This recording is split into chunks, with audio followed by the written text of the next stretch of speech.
असते बाबा, रोज मी बघते स्टेटस, प्रत्येकाच्या स्टेटसला बाळूमामांचा स्टेटस. मामांचा चमत्कार केव्हा कळाला माणसांना? कोरोनाच्या वेळी. कोरोनाच्या वेळी सगळ्या देवांचे दरवाजे बंद होते, पण माझ्या जगाच्या मालकाचा जो दरवाजा होता तो खुला होता. भक्तांच्या उद्धारासाठी माझ्या मालकानं, जगाच्या मालकानं दरवाजा खुला ठेवलेला होता. आता कोरोनामध्ये बघा, माणसं स्वतःच्या माणसाला ओळखत नव्हती, स्वतःच्या माणसाला ओळखत नव्हती. यार पोराला बाप ओळखत नव्हता, बापाला पोरगं ओळखत नव्हतं. जवळनं जायचं म्हणलं काय, महिला मंडळांची तर लय बाया बा. आमच्या इथलं बघितलं ना मी, हा का दाखवू का तुम्हाला कसं जायचं? जवळनं जायचं म्हणलं काय तरी लांब माणूस दिसलं तर लगेचच जणाईच्या अंगावर जाऊन येतो इथं कोरोना. एवढी म्हणजे गंमत त्या कोरोनात. पण खरं त्या कोरोनानं दाखवून दिलं की नक्की इथं कोण आहे आपलं. ह्या जगात कोणी सुद्धा कोणाचं नाही. नाही रे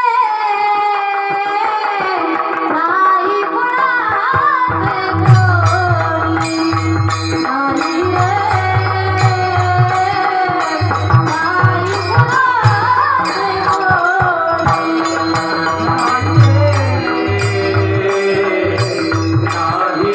कोणाचे कोणी, नाही रे नाही कोणाचे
फक्त भगवंताचं नामच तेवढं आहे जे की अंतकाळात आपल्या कामी येईल.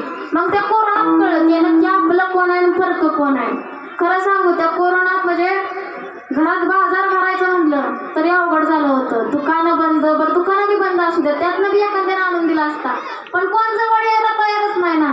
माझा अनुभव सांगते, आमच्या घरात कोरोना झाला तर माझ्या पप्पांना कोण सुद्धा बाजार भरून द्यायला नाही. धड मला भाव नाही, माझ्या पप्पांना पण भाव नाही. कोण आमचं बघायचं?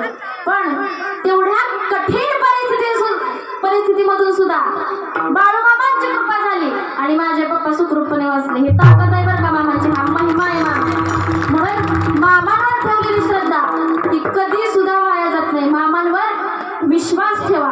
मग त्या कोरोनाच्या काळात सगळ्या देवांचे दरवाजे बंद.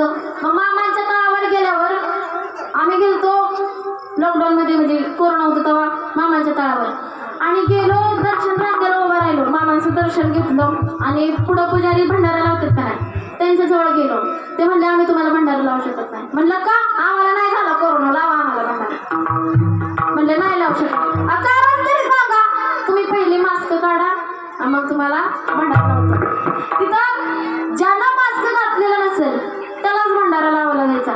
पण तरी सुद्धा माणसं जी होती तळावरची ती बेधडकपणे बिना भिता मास्क काढून